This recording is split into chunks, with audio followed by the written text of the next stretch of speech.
Goeiemiddag, baie welkom by Leer Ken God. My naam is Abigail en in hierdie video gaan ons Genesis 48 doen.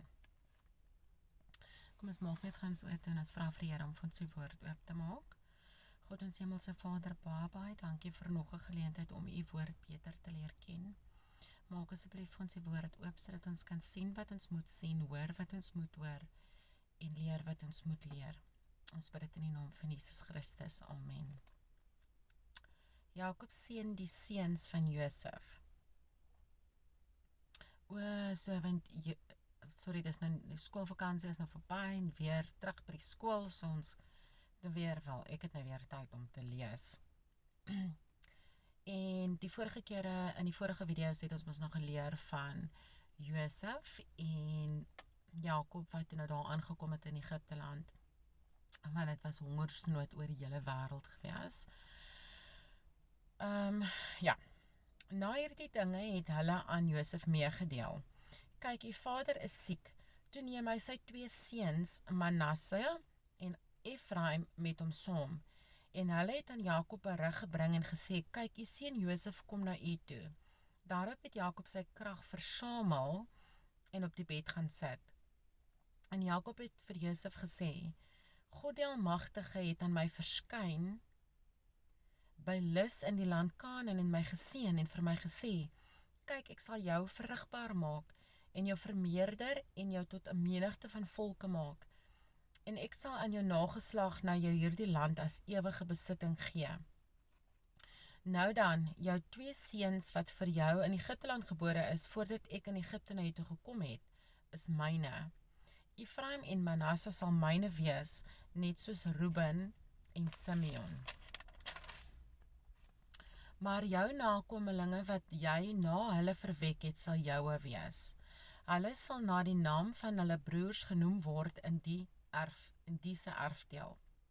En toe ek van Padan gekom het Rachel by my gesterwe in die land Kanaan op die reis toe daar nog 'n kort endpad was om by Efrat te kom. En ek het haar daar begrawe langs die pad na Efrat, dit is Bethlehem. Toe Israel die seuns van Josef sien, sê hy, wie is dit? En Josef antwoord sy vader, dit is my seuns wat God my hier gegee het. En hy sê, bring hulle tog by my, dat ek hulle kan seën. Maar Israel se oë was swaar van ouderdom, hy kon nie sien nie. En toe hy hulle by hom bring, het hy hulle gesoen en hulle omhels. En Israel sê vir Josef, ek het geen gedagte gehad om jou aangesig te sien nie. En kyk, God het my ook jou nageslag laat sien. Daarop laat Josef hulle van sy knie af weggaan en hy buig hom met sy aangesig na die aarde toe. En Josef neem hulle 2, Ephraim met sy regterhand langs van Israel en Manasse met sy linkerhand regs van Manasse met sy linkerhand regs van Israel en hy bring hulle by hom. Toe steek Israel sy regterhand uit en lê dit op die hoof van Ephraim, hoewel hy die jongste was, en sy linkerhand op die hoof van Manasse. Hy het sy hande oor kruis gehou, want Manasse was die eerstgeborene. En hy het Josef geseën en gesê, die God voor wie sy aangesig my vaders Abraham en Isak gewandel het, die God wat my as herder my lewe lang gelei het tot vandag toe, die engel wat my uit elke teëspoed verlos het,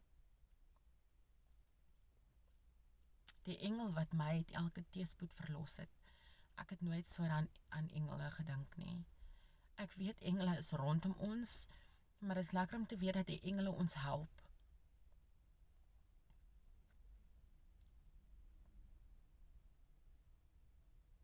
Vers 16. Die engele wat my uit elke teëspoed verlos het, mag hy die seun seën, en mag deur hulle my naam vernoem word en die naam van my vaders Abraham en Isak, en mag hulle vermeerder in die land in menigte. Toe Josef sien dat sy vader sy regterhand op die hoof van Ephraim gelê het, was dit verkeerd in sy oë, en hy het die hand van sy vader gegryp om dit van die hoof van Ephraim op die hoof van Manasse oor te bring. En Josef sê aan sy vader, nie so nie my vader, want hierdie een is die eerstgeborene, lê u regterhand op sy hoof. Maar sy vader weier en sê, Ek weet my seun, ek weet. Hy sal ook 'n volk word, en hy sal ook groot word. Nogtans sal sy jongste broer groter wees as hy, en sy nageslag sal 'n menigte van nasies word. So het hy hulle dan die dag geseën en gesê, met jou sal Israel 'n seën toewens met die woorde, mag God jou maak soos Ephraim en soos Manasse. So het hy dan Ephraim voor Manasse gestel. Daarop sê Israel vir Josef, kyk, ek gaan sterwe, maar God sal met julle wees, en hy sal julle terug laat gaan na die land van julle vaders. En ek gee jou een stuk land bo jou broers, wat ek met my swaard en my boog van die Amorite afgeneem het. En dis die einde van Genesis 48.